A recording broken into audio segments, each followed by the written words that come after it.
Assalamualaikum warahmatullahi wabarakatuh. Pertama-tama kita panjatkan puji serta syukur kehadirat Allah Subhanahu wa taala yang telah memberikan rahmatnya kepada kita semua. Tak lupa salawat beserta salam kita curahkan kepada Nabi Muhammad SAW. Selanjutnya saya akan memperkenalkan diri. Saya Utami Salsani bersama 3 orang rekan saya. Kami dari kelompok 1 akan mempresentasikan materi tentang Al-Quran dan sejarahnya. Nuzul Quran secara bahasa terdapat 2 kata, yaitu nuzul dan Al-Quran. Nuzul artinya singgah atau tiba di suatu tempat, dan Al-Quran berasal dari kata quro, yaitu bacaan. Jadi bisa disimpulkan di sini, nuzul Quran secara bahasa artinya bacaan yang diturunkan.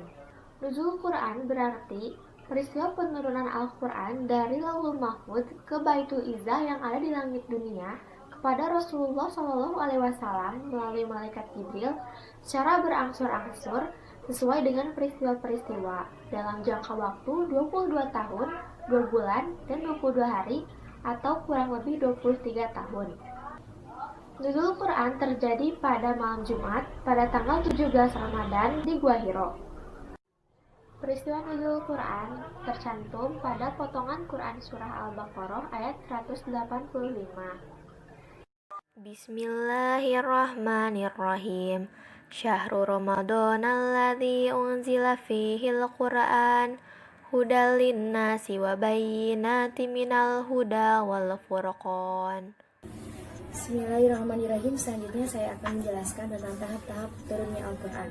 Al-Quran adalah lafzun munazzalun ala sayyidina Muhammadin yata'abadu bitilawatihi, yang artinya Al-Quran adalah lafaz yang turun kepada Nabi Muhammad dan menjadi ibadah karena membacanya. Al-Quran tahap pertama turun ke Lauhul Mahfuz dan tidak ada yang tahu bagaimana tempatnya, bagaimana wujudnya, kecuali Allah Subhanahu wa ta'ala. Al-Quran berupa kumpulan yang lengkap, tidak berpisah-pisah. Tahap kedua, Al-Quran turun ke tempat yang mulia, yaitu Baitul Izzah. Berdasarkan firman Allah, Quran Surat Ad-Dukhan ayat 3, A'udzubillahi minasyaitonirrajim. Bismillahirrahmanirrahim. Inna anzalnahu fi lailatin mubarak. Inna kunna mudhirin. Shadaqallahul adzim. Ayat ini menunjukkan tentang turunnya Al-Quran tahap kedua dari Lauhul Mahfuz ke Baitul Izzah dengan secara langsung. Tahap ketiga, Al-Quran turun dari Baitul Izzah ke Rasulullah Shallallahu Alaihi Wasallam, entah dengan secara langsung atau ada pelantara. Wallahu a'lam. Assalamualaikum warahmatullahi wabarakatuh. Perkenalkan, nama saya Dita Kabilatunisa, saya dari kelompok 1. Di sini saya akan menjelaskan waktu dan periodisasi turunnya Al-Quran. Jadi waktu turunnya Al-Quran itu pada malam Lailatul Qadar tanggal 17 Ramadan, waktu beliau sedang berhalwat atau meditasi di dalam Gua Hiro, yaitu di atas Jabal Nur. Lalu periodisasi Al-Quran itu ada 2, ialah yang pertama yaitu periode Mekah dan yang kedua periode Madinah. Yang pertama periode Mekah. Periode Mekah itu adalah wahyu ilahi yang diturunkan ketika Nabi sebelum hijrah, atau sering disebut ayat Makkiyah, yang terdiri dari 19/30 dalam Al-Quran, yang menurut para ahli tahqiq yaitu 12 tahun 5 bulan dan lebih 13 hari, yang terdapat 90 surat dan 4.773 ayat. Surat dan ayatnya pendek-pendek, gaya bahasanya pun singkat dan padat atau ijaz, karena sasaran utamanya pada periode Makkah ini adalah suku Quraisy atau bangsa Arab asli yang sudah mengetahui apa itu bahasa Arab. Mengenai ayat Makkiyah ini itu pada umumnya ajakan untuk bertauhid secara murni, untuk ketuhanan yang Maha Esa, dan juga untuk pembinaan mental dan akhlak. Lalu yang kedua ada periode Madinah. Periode Madinah ini itu wahyu ilahi yang diturunkan oleh Allah ketika Nabi setelah hijrah. Ada 11/30 dalam Al-Quran. Lalu ada 24 surat dan 1463 ayat. Ayat dan suratnya pun panjang-panjang, penjelasannya pun juga panjang atau hitam, karena sasarannya pada surat Madaniyah ini bukan lagi orang Muslim, melainkan yang sudah tentu tidak mengetahui bahasa Arab. Mengenai surat Madaniyah ini, yaitu pada umumnya berupa norma-norma hukum untuk masyarakat atau umat Islam dan negara yang ada dalam makmur yang diridhoi Allah Subhanahu wa taala.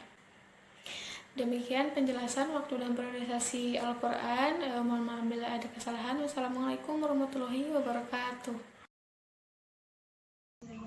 Assalamualaikum warahmatullahi wabarakatuh. Perkenalkan, nama saya Intan Parwati dengan NPM 20.100.2009. Akan melanjutkan materi presentasi yang sebelumnya telah disampaikan oleh rekan-rekan saya. Dan hal yang akan saya bahas pada kesempatan kali ini mengenai bagaimana cara Al-Quran itu diturunkan. Menyinggung sedikit apa itu Al-Quran. Al-Quran merupakan firman Allah Subhanahu wa taala yang diturunkan melalui perantara malaikat Jibril kepada Nabi Muhammad SAW, yang kemudian menjadikan pedoman hidup bagi umat-umatnya. 30 juz, 6.262 ayat menurut riwayat Adur yang ada dalam Al-Quran tidak langsung begitu saja turun serempak dalam satu waktu, namun Al-Quran turun secara berangsur-angsur selama 22 tahun, 2 bulan, 22 hari. Bagaimana cara Al-Quran itu diturunkan? Yang pertama, Malaikat Jibril memasukkan wahyu ke dalam hati Nabi Muhammad SAW. Namun, Nabi Muhammad tidak merasakan apapun dalam tubuhnya. Beliau hanya berkata, Ruhul Kudus telah wahyunya ke dalam kalbuku. Yang kedua, Malaikat Jibril datang kepada Nabi Muhammad SAW menyerupai seorang laki-laki, dan kemudian beliau mengucapkan kata-kata kepada Nabi Muhammad SAW sehingga Nabi Muhammad SAW mengetahui kata-kata itu kembali. Wahyu turun sebagaimana layaknya gemerincing lonceng, dan ini merupakan cara paling berat bagi Nabi Muhammad SAW. Karena apa? Karena pada saat wahyu ini turun, walaupun kondisi di kota itu sedang dingin, namun terkadang Nabi Muhammad mengeluarkan keringatnya di daerah sekitar dahinya. Bila sedang mengendarai unta, Nabi Muhammad harus terpaksa menghentikan untanya, kemudian duduk karena saking beratnya. Dan ini merupakan bentuk perjuangan dan kasih sayang Nabi Muhammad SAW untuk kita sebagai umatnya. Beliau rela melakukan apapun, mengorbankan harta, benda, bahkan nyawanya sendiri untuk kita gitu. Sehingga pada saat ini kita bisa melihat bagaimana bentuk Al-Quran, mendengarkan indahnya lantunan suci Al-Quran, dan membaca Al-Quran dengan tenang. Mungkin cukup sekian yang dapat saya sampaikan pada kesempatan kali ini. Terima kasih atas segala perhatiannya yang telah diberikan kepada saya dan rekan-rekan saya. Dan mohon maaf apabila banyak kekurangan dari kami saat menyampaikan materi. Terima kasih juga kepada Bapak Yusuf Tafiki yang telah membimbing kami. Semoga materi ini, penyampaian ini bisa bermanfaat bagi kami khususnya dan bagi kita semua. Akhir kata saya ucapkan wassalamualaikum warahmatullahi wabarakatuh.